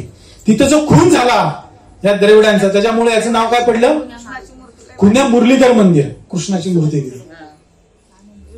हे ते मंदिर तिथं जाता येता तुम्ही त्या समोरच त्या दारातच त्यांना मारलेले. मग ह्या 3घांना त्या ब्रुईननी बोलवलं. तो ब्रुईन अधिकारी तो बसलेला होता टेबलवरती, समोरच्या बाजूला आपला वासुदेव बसलेला होता आणि 2 जण आतमध्ये होते, हे त्याचे मित्र. आणि पांडू हवालदार त्या ह्याच्यावरती असा बसून त्याला ओरडत होता त्या वासुदेवाला. आणि वासुदेवाला सांगता त्याला दम देत होता. आणि त्याला पटकन बोलला की तुम्ही साले सगळे हरामखोर. मी शिव्या दिल्या त्याला, त्या वासुदेवाला शिव्या दिल्यामुळं त्या वासुदेवाचं डोकंच फिरलं. त्यांनी त्या आपल्या पिशवीमध्ये पिस्तूल आणलेली होती. त्यांनी त्या पोलीस स्टेशनमध्ये त्यांनी ते पिस्तूल काढली आणि त्यांनी त्या पांडू हवालदारावरती गोळी झाडली. त्याच्यात इथं लागली, तो पडला खाली आणि त्यांनी ती गोळी अशी बंदूक घेतली परत ते आपल्या ब्रुईनवरती झाडली. ब्रुईनवरती झाडणार तेवढ्यात ते सगळे लोक जी ब्रिटिश आली त्यांनी त्याच्यावरती अटॅक केला आणि त्याला खाली पाडलं. हा खालीच पाडलेला पांडू हवालदार तो नंतर वाचला त्याच्या हिथं गोळी लागल्यामुळं, पण त्या ब्रुईनला सडकून ताप भरला. कारण पोलीस स्टेशनमध्ये हल्ला करायचं आणि ते आता माझं काही खरं नाही, आता जसं हे द्रविड मेले तसे माझंही काही खरं नाही म्हणून त्यांनी तिथून खरं दुसरीकडे हलवलं स्वतःचा बाड बिस्तरा. पण ही सगळी ही अशी मंडळी, नंतर या तिघांना देखील फाशी झाली. हे ते येरवड्याचा तुरुंग. ह्या बंड गार्डन स्मशानभूमीची आहे, तिथंच या सगळ्यांवरती अंत्यसंस्कार झाले.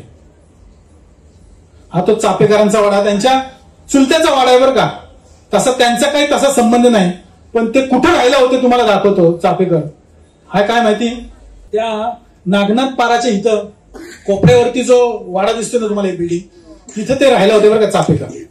त्याचं नाव होतं पहिला भोपळ्यांचा वाडा. हा तो पूर्वीचा फोटो.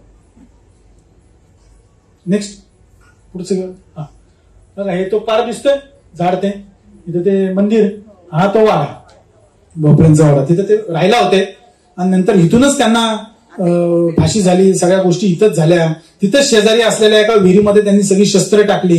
हे सगळं जे काय झालं ते हे सगळं इथं झालं. बघा, तिघांना फाशी झाली. सगळे तरुण, दोघांची तर लग्न झालेली नव्हती, एकाचं लग्न झालेलं होतं, त्याची मुलगी लहान. असे सगळे हे प्रसंग, हा चापेकरांचं सगळं प्रकरण हे आपल्या इथं झालं. नेक्स्ट आहे 10-15 मिनिटं सांगू, अजून कंटाळा नाही आला तुम्हाला. अजून एक तुम्हाला प्रसंग सांगतो की तो फार महत्वाचा आहे आपल्याला. भगतसिंग, सुखदेव, राजगुरू क्रांतिकारक म्हणून सगळ्यांना माहिती आहे. भगतसिंग खूप प्रसिद्ध आहे, पण राजगुरू प्रसिद्ध नाही. राजगुरू आपल्या पुण्यातले आहेत बरं का, त्यांचं आडनाव आहे ब्रह्मे. पण त्या राजांचे गुरु आपले संभाजी महाराज आहेत ना, शिवाजी महाराजांचा मुलगा संभाजी महाराज. संभाजी महाराजांच्या मुलाचंही नाव शिवाजी होतं, पण तर ते शाहू ठेवलं. मग ते शाहूंचे जे गुरु होते, तर त्या गुरूंची नंतरची परंपरा सगळी ते राजगुरू नाव यांना पडलं. तर ते राहिलं होते राजगुरुनगरला. तिथं अजून त्यांचा वाडा आहे बघा. मग ते नोकरी धंद्यानिमित्त त्यांचा जो मोठा भाऊ आहे तर तो पुण्यात आला. पुण्यात नारायणपेठेमध्ये जर तुम्ही कधी गेलात तर तिथे नारायणपेठे मुंजावाचा बोळ नावाचा बोळ आहे. तर त्या बोळीमध्ये त्यांचा वाडा होता. वाडामध्ये तिथे राहिला होते भाड्याने आणि तिथे ते राहिला होते. पण प्रचंड हुल्लड, वडील नव्हते, मग खूप चेष्टा मस्करी, दिवस रात्र इकडे तिकडे फिरायचे, कशात लक्ष नाही काय नाही म्हणून घरचे टोमणे मारायचे भाऊ वगैरे. भावाचं लग्न झाल्यानंतर जी वहिनी आलेली होती तिचे सहन होत नव्हते म्हणून ती वहिनी एक दिवशी काहीतरी बोलली म्हणून त्यांनी रागाने घर सोडलं. मग त्या रस्त्यामध्ये त्यांची बहीण भेटली, त्या बहिणीकडून काहीतरी 3 आणे घेतले आणि ते तिथून सटकले. ते डायरेक्ट काशीलाच गेले. काशीला गेले. आता हे सगळ्यांची शोधाशोध चालू, कुठे गेला तो काय नंतर सापडलाच नाही. कित्येक वर्षानंतर त्यांचं पत्र आलं की मी काशीला आहे. काशीला फार मोठं अध्ययन केलं. तिथं त्यांनी सगळ्या संस्कृत ग्रंथांचं पठन केलं. फार मोठे संस्कृत मध्ये चांगले झाले, प्रवीण झाले आणि चांगलं शिक्षण घेतलं. बलविद्येचं चांगले कसदार पैलवान पण झाले खूप. आणि त्यांचा नेम चांगला होता. नेम म्हणजे इतका चांगला होता की आपण असं धनुष्य बाण मारतो बघा, तर ते उलटे होऊन मारायचे, उलटे व्हायचे. आणि असं उलट होऊन बघा, तुम्ही कधी प्रयत्न करा घरी, उलट होऊन बाण बरोबर नेम लागायचा. इतकं ते त्यांचं प्रवीण होतं त्या नेमबाजीमध्ये. ह्या सगळ्या लोकांना टोपण नाव आहे, टोपण नाव, कधीही कुणी ओळखला जाऊ नये म्हणून. यांचं नाव होतं शार्प शूटर. नावातच बघा काय, यांच्या बंदुकीतून पडलेली गोळी हे शत्रूचा वेध घेणार म्हणजे घेणार. ज्यांच्यामुळे यांना फाशी झाली तर त्या ब्रिटिश अधिकाऱ्याला मारायचं यांनी जे काम केलं ना, त्या बरोबर 2 भोयाच्या मध्ये यांनी बंदुकीने गोळी झाडली बघा, तो जागीच मिळाला. सांगायचा मुद्दा असा की भगतसिंग, सुखदेव हे सगळे लोक अगोदर सापडली, ते लाहोरमध्ये होते आणि राजगुरू फरारच होते, कुठे ते माहितीच नव्हतं. भगतसिंग आपल्याला खूप प्रसिद्ध आहेत, पण सुखदेव तुम्हाला माहिती आहे का? सुखदेव थापर त्याचं नाव. आणि तो फार जेंटलमॅन आहे, हुशार आहे. ह्या सगळ्या कटाचा सूत्रधार म्हणून त्याच्यावरती गुन्हा आहे बरं का. तोच सगळा या कटाचा सूत्रधार म्हणून त्याच्यावरती सगळं ब्रिटिशांनी सगळं आळ आणलेलं आणि त्याच्यावरतीच त्याची शिक्षा झालेली. पण तो प्रचंड गावाळा राहायचा.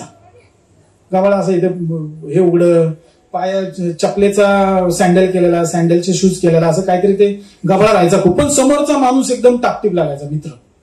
कुणाची कॉलर नीट नसेल तर कॉलर नीट कर, बटन नसेल लावलेलं तर नीट लाव. एकदम छान, त्यांना टापटीपणा आवडायचा खूप सुखदेवला समोरच्याचा. असे सगळे मित्र सांगायचा मुद्दा काय, सगळे 19-20 वर्षाची मुलं ही सगळी. आणि ते सगळे जमा झाले आणि त्या लाहोरमध्ये त्यांनी क्रांतिकार्यामध्ये भाग घेतला. आणि त्यांचे सगळ्यांचे गुरु म्हणजे चंद्रशेखर आझाद शेवटपर्यंत काही सापडले नाही. यांच्या सगळ्या चेष्टा मस्करी चालायची. पण सगळं एकच वेळ, भारताला स्वातंत्र्य कसं मिळेल, भारताला स्वातंत्र्य कसं मिळेल, त्यासाठी ते सगळे जमायचे आणि चर्चा करायचे. अशी चर्चा करत असताना ते बघायचे हे आपली सगळी मराठी लोक काहीतरी चहा करून पितात. चहा आवडतो ना आपल्याला, रोज सकाळ संध्याकाळ लागतोच. तर ते बघायचे हे सगळे मराठी लोक चहा करतायत. म्हणून या सगळ्या पंजाबी लोकांनी, भगतसिंग वगैरे सगळे जे मित्र आहेत, त्यांनी ठरवलं की अरे काय करतोय ते बघायचं, एक दिवशी आपण पण करायचं. म्हणून त्यांनी ते ठरवलं. हे सगळे मराठी लोक गेल्यानंतर आपली सगळे, मग त्यांनी ठरवलं की या सगळ्या लोकांनी यायचं आणि काहीतरी करायचं. त्यांनी जसं जसं पाहिलं होतं तिथं तसं केलं. पाणी उकळलं, चहापत्ती टाकली, साखर टाकली, चहा उकळला, त्यांनी ते पातेलं काढलं आणि जे काय गाणी, त्या गाणीतून सगळं जो काय चहा होता पाणी, ते सगळं पाणी वाहून दिलं. जे राहिलं तो गाळ त्यांनी खायला लागले. म्हणले हे काहीतरी कडू कडू कडू लागतं, हे काही येडी लोक आहेत, काही खातात. म्हणजे चहा कसा करायचा हे त्यांना माहित नव्हतं. हे सगळे ते चेष्टा मस्करी त्यांची चालायची. भगतसिंग फार ऐटबाज. स्वयंपाक काय करता येतं का त्यांना? मित्र जर समजा सगळे मित्र जर राहत असतील तर त्यांच्यातलं कोण स्वयंपाक करतं? म्हणून जे काय येईल ना वाट्याला ते खायचे. कधीच तक्रार नाही की असंच आहे तसंच आहे. आणि ह्या सगळ्या लोकांनी या क्रांतिकार्यामध्ये भाग घेतला. फार हुशार लोक आहेत. हे राजगुरू फरार होते. फरार असताना ते आले आईकडे भेटायला. आईला भेटायला आले आणि खूप उच्छृंखल होते. मनात काय ठेवायचेच नाही. पुण्यामध्ये मैतीमध्ये सहभागी होते आणि सहभागी होत असताना त्यांनी इन्कलाब जिंदाबाद, इन्कलाब जिंदाबाद, अंग्रेजो भारत छोडो. आता इथं काय संबंध आहे का मैतीचा त्याचा? पण गर्दी दिसली ना की क्रांतिकारक कसा पेटून उठतो आहे का नाही? ती घोषणा बरोबर. आता इथे कार्यक्रम चांगला डान्स लागला की लगेच कसे सगळे नाचायला लागतील, तसं ते अंगामध्ये त्यांच्या तेच ना, जेव्हापासून कळतं तेव्हा तेच. म्हणून त्यांनी ते सगळं ते घोषणा दिल्या. आणि ते जे काय ब्रिटिशांचे हेर होते त्यांनी कळलं की हे घोषणा इथं कशा काय देतात, हे तर लाहोरच्या घोषणा आहेत, हे सगळ्या क्रांतिकारकांच्या आहेत. मग त्यांनी त्यांच्यावरती नजर ठेवायला सुरुवात केली. सावरगावकर नावाचे त्यांचे एक मित्र होते. त्या मित्रांनी सांगितले की अरे तू बोलायचं नाही फार, पण ते सगळ्यांना सांगायचे की आम्ही हे केलं, आम्ही ते केलं, ते केलं, हे केलं. अरे कुछ नाही होता, चल कुछ नाही होता. असं ते सगळे आनंदी. एक दिवशी आईकडे होते आणि त्यांच्या लक्षात आलं की आपण जर कधी सापडलो, भावाला काळजी, वहिनीला काळजी की महाग गेला तर काय होईल. म्हणून त्यांनी एका कागदावरती लिहून दिलं की माझं जे काय प्रॉपर्टी ती सगळी भावाला. आणि एक दिवशी जेवायला आले होते घरी. खुंटी होती ना, खुंटी, त्या खुंटीला आपला हा जो वरचं जॅकेट आहे ते जॅकेट अडकवलेलं होतं. आपली वहिनी, त्यांची वहिनी ती झाडत होती. ती झाडत असताना त्या खुंटीच्या त्या कोटाच्या जवळ आली आणि त्यांच्या डोक्याला जोरात लागलं काहीतरी. त्यांनी बघितलं काय आहे त्याच्यात, बंदूक. आता घरात बंदूक, कोण आहे? मग ते सगळं त्यांच्या लक्षात आलं की बाबा हा काहीतरी काम करतोय वाईट, चांगलं नाहीये. मग त्यांच्या आईच्या लक्षात आलं, भावानी नीट समजून सांगितलं. मग ते म्हटले आता इथं राहणं चुकीचं आहे. म्हणून ते बाहेर पडले आणि त्यांनी एक खोली घेतली भाड्याने. आणि सावरगावकर आणि ते राहायला होते त्या महाराष्ट्र मंडळ बघा टिळक रोडला, तिथं ते व्यायामाला यायचे. आणि त्या मंडळाच्या समोर ते राहायला होते. कुठे होते राहायला माहिती का? बघा हे राही नावाची बिल्डिंग दिसते तुम्हाला, राही टिळक रोडलाच आहे बरं का. त्या अंबिका भवन मध्ये तुम्ही कधी, शक्ती स्पोर्ट्सच्या शेजारचीच बिल्डिंग, इथे तुम्ही कधी चहाला वगैरे जात असाल तर हे ते राही नावाची बिल्डिंग आहे. तिथे जुना वाडा होता. त्या वाड्यामध्ये ते राहत असताना ब्रिटिशांनी काय केलं की लाहोरवरून काही माणसं बोलवली. सगळे शार्प शूटर सगळे जे काय होते ते सगळे बोलवले. रात्री पहाटे 1-1:30च्या दरम्यान त्यांना ताब्यात घ्यायचं. कारण त्यांना माहिती होती की हे कोण आहेत, शार्प शूटर आहेत. ते इतके तीक्ष्ण असायचे की झोपेमध्ये त्यांनी पैज लावलेली होती की मी झोपेमध्ये ज्या कुशीला झोपलोय त्याच कुशीवरती रात्रभर झोपतो, तू रात्रभर बघ. म्हणजे इतकी अलर्ट. क्रांतिकारकांना तसं ट्रेनिंगच दिलं जायचं. पण ते ह्या सगळ्यामध्ये तिथं ते पकडले गेले आणि त्या पकडल्यानंतर त्यांना ते इथून नेण्यात आलं. फरासखान्याला येईपर्यंत त्यांनी निम्म्या पुण्याला जागा केलं होतं. इन्कलाब जिंदाबाद, इन्कलाब जिंदाबादच्या घोषणा देत देत देत मग यांच्या लक्षात आलं आपल्या पुणेकरांना पण बहुतेक कोणतरी मोठा क्रांतिकारक सापडलाय. मग उद्याच्या पेपरमध्ये बातम्या आल्या की लाहोरच्या कटामधला फार मोठा जो क्रांतिकारक आहे तर तो पुण्यामध्ये सापडला, जेरबंद. मग त्यांना लाहोरच्या तुरुंगात नेलं आणि तिथं नेल्यानंतर तिथं पडला त्यांच्या खुशमस्करी चालू, चेष्टा मस्करी. पहिलं कोण फाशी देणार, पहिलं कोण फाशी देणार, हे भांडायचे. पहिलं मी फाशी देणार. भगतसिंग वगैरे म्हणायचे आपण तिघांना बरोबर फाशी देतात रे, बरोबरच फाशी देणार आहे. नाही पहिलं मी फाशी देणार म्हणजे पहिलं मी फाशी गेलो म्हणजे पुन्हा पहिला जन्म माझा मिळेल ना. पुन्हा जन्म जर झाला तर तो मी मोठा होईल आणि मी मोठा क्रांतिकारक तुमच्यापेक्षा पहिला क्रांतिकारक होणार आणि परत मारणार म्हणले. भगतसिंग म्हणले आई येडा आहे.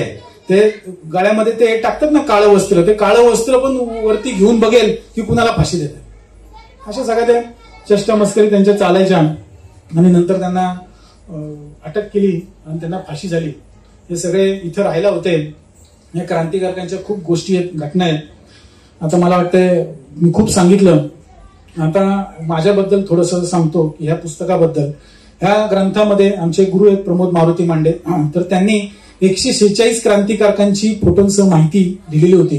3 ग्रंथ होते, ते गेले 2017 मध्ये. त्याच्यानंतर मग आम्ही मित्रांनी असं ठरवलं की याच्यावरती काम केलं पाहिजे.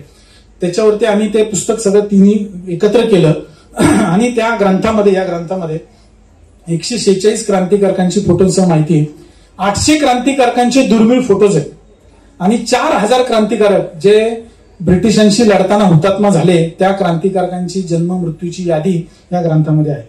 आणि ज्या ग्रंथाचा आता उल्लेख केला बाळासाहेबांनी आपल्या, तर तो ग्रंथ हा forts and palaces in India. भारतातले 26 राज्य, 6 केंद्रशासित प्रदेशामधल्या 521 जिल्ह्यांमधले 4088 किल्ले आम्ही शोधून काढले. सगळ्या किल्ल्यांचे अक्षांश, रेखांश, समुद्र सपाटीपासूनची उंची, 1282 फोटोज आहेत यामध्ये. खूप मोठं काम आहे, अद्वितीय काम आहे. आता हा ग्रंथ भारताचं प्रतिनिधित्व करतो, भारताच्या किल्ल्यांचं, त्यामुळे हा इंग्लिशमध्ये आहे. बाहेर खूप त्याला चांगली मागणी आहे. खरं तुम्ही देखील आवर्जून कधी मला भेटलात तर तुम्हाला नक्की दाखवेन फोटो पुस्तक. आता शेवटच्या स्लाइडकडे येतो. मी तुम्हाला सांगितलं ते क्रांतिकारकांचं सांगितलं, त्यातून प्रेरणा काय घ्यायची. आता काय मुलांना सांगायचं म्हणजे भीती असते की गोळ्या घालता येत नाहीत आपल्याला. म्हणजे कुणी काय केलं म्हणून आपण काय, मी ह्याच झोपडपट्टीत वाढलो त्यामुळे मला माहिती आहे. जनता वसतमध्ये नंतर मी राहिलो होतो. जनता वसत आम्ही का सोडली, कारण इतकं गुंडगिरी हे सगळं हे कारण नाही. आता शत्रू गेलेले, लक्षात घ्या. शत्रू कोण आहेत माहितीत का? शत्रू अज्ञान आहे, आरोग्य आहे, शिक्षण आहे, नोकरी आहे. ह्याच्यावरती आपल्याला काम करायचंय. लक्षात आलं का? त्यांच्यावरती आपल्याला मात द्यायची आणि आपण यशस्वी व्हायचं. आता आपल्याला मोगल गेलेले आहेत, औरंगजेब गेलेला आहे. औरंगजेबावरती आता बोलण्यात अर्थ आहे का? अर्थच नाही. इंग्रजांवरती बोलण्यात अर्थ आहे का? त्यामुळे आता आपले शत्रू कोण आहेत आणि आपण चांगलं नागरिक कसं होऊ शकतो, तर त्याच्यावरती बघा मी म्हटल्यावरती की सैनिक होऊन आपण काय, प्रत्येक जण सैनिक होऊन बंदूक घेऊ शकत नाही, तर आपण काय करू शकतो, तर एक चांगलं नागरिक होऊ शकतो. सार्वजनिक ठिकाणचे नियम आपण पाळू शकतो. बघा आपण सांगतो की कायम बघा लंडन, इंग्लंडमध्ये, युरोपामध्ये किती छान सगळं स्वच्छ साफटीप. बघा तुम्ही चांगल्या सोसायटीत गेला की तुम्हाला किती छान वाटतं, आहे का नाही? तर ते का वाटतं? कारण तिथं स्वच्छता, आरोग्य, चांगल्या गोष्टी असतात म्हणून. नैसर्गिक साधन संपत्तीचा आपण चांगला काळजीपूर्वक वापर केला पाहिजे. मी इथंच लहानाचा मोठा झालाय, मला माहिती आहे. पाणी आपल्याकडे तुफान वापर, त्याला बंद करायची सिस्टीमच नाही. नाही खरंच आहे. कारण नाही तसं नाही, पण आपण सगळ्यांनी ह्या गोष्टी काळजीपूर्वक घ्यायच्यात. कारण काय होतं की हे आपल्या देशाची संपत्ती आहे, देशाची संपत्ती. ह्या सगळे जे काही पाणी, वीज, गॅस, पेट्रोल ह्याचा आपण काळजीपूर्वक केला पाहिजे. सामाजिक सलोखा आपण राखला पाहिजे. बघा आता आपण फेसबुक, युट्यूब वरती सगळ्या गोष्टीवरती पाहतो, हा धर्म त्या धर्माविरुद्ध बोलतोय, ही जात त्या जातीबद्दल बोलतीये. गरज आहे का हो? आता जातीपाती कुठे गेलेले आहे का नाही? आता आपल्याला सामाजिक सलोखा राहायला पाहिजे. बघा आपण लहानपणी शाळेमध्ये एक वाक्य बोलायचो, प्रार्थना बोलायचो की आम्ही भारताचे नागरिक आहोत आणि सारे भारतीय आमचे काय भाऊबंद आहेत. तसं आपण राहिलं पाहिजे. खरं आपलं काम, नोकरी, धंदा जो काय तो प्रामाणिक केला पाहिजे, सामाजिक भान ठेवून काम केलं पाहिजे. आणि याची सगळ्याची सुरुवात दुसरा कोण करतो याच्यापेक्षा आपण स्वतःहून केली पाहिजे. आपण केली तर आपण मुलं होतील. आपणच जर मोबाईल, युट्यूब, टीव्ही बघत बसला तर मुलं काय बघणार आहे का नाही? आपण काय करतो, आपल्या मुलाला श्यामची आई पुस्तक वाचायला देतो. तू वाच गाधड्या वाच. तर श्यामची आई श्यामच्या आईने वाचली पाहिजे ना. श्यामने वाचून उपयोग आहे का? कुणी वाचायला पाहिजे? आईने वाचायला पाहिजे. जिजाबाई होत्या, शहाजी महाराज होते म्हणून शिवाजी महाराज घडले ना. जिजाबाई नसत्या, शहाजी महाराज नसते तर घडले असते का शिवाजी महाराज? त्यांनी त्यांना कष्टाची जाणीव करून दिली. शिवाजी महाराजांचं निम्म्यापेक्षा जास्त आयुष्य स्वकीयांशी लढताना गेलं बरं का. त्याच्याबद्दल मी कधीतरी दुसरा कधी कार्यक्रम असेल त्यावेळेस बोलेल. खूप गोष्टी आपल्याला माहित नाहीत. आणि इथे मला तुम्ही सर्वांनी बोलवलं, शांत चित्ताने ऐकून घेतलं. काय माझं चुकलं असेल तुम्हाला काय बोलण्यामध्ये काय तुम्हाला क्षमा करा. मी इथंच लहानाचा मोठा झालो खरं, पण खूप चांगला मला ज्यावेळेस आपले कार्यकर्ते भेटायला आले त्यावेळेस मला इतकं आश्चर्य वाटलं की बाबा दत्त जयंतीचा कार्यक्रम आणि तिथे क्रांतिकारकांचं कसं काय व्याख्यान घ्यायचंय. आपले परबच ना. तर परबांनी मला फार विनंती केली की नाही त्यांनी ते ऐकलं होतं कार्यक्रम माझा हा आझादी के दिवाने, त्याच विषयावर बोलायचं. मी म्हटलं अरे माझं अध्यात्मावरतीच चांगला अभ्यास आहे, मी त्याच्यावरती बोलू शकतो. की मग नाही म्हणले तेच सांगायचं. म्हणजे ठीक आहे तेच सांगू. पण ह्या गोष्टी वाढल्या पाहिजे. सांगायचा मुद्दा काय की आपण डान्स, ढामडोल हे सगळ्या गोष्टी आहेच येतो, पण हे गोष्टी तुम्हाला कोण सांगणार? तुम्ही कधी ऐकलं होतं का? सुशील कुमार सेन कधी ऐकलाय का तुम्ही? विनय बोस तुम्ही ऐकलाय का कधी? ह्यांचं कोण सांगणार? हे आपली मुलं आहेत. ह्या आपल्या मुलांची स्तुती आपणच केली पाहिजे. तर तुम्ही सगळं शांत चित्ताने ऐकून घेतलं त्याबद्दल मी तुमचं सर्वांचं ऋणी आहे. धन्यवाद. जय हिंद, जय महाराष्ट्र.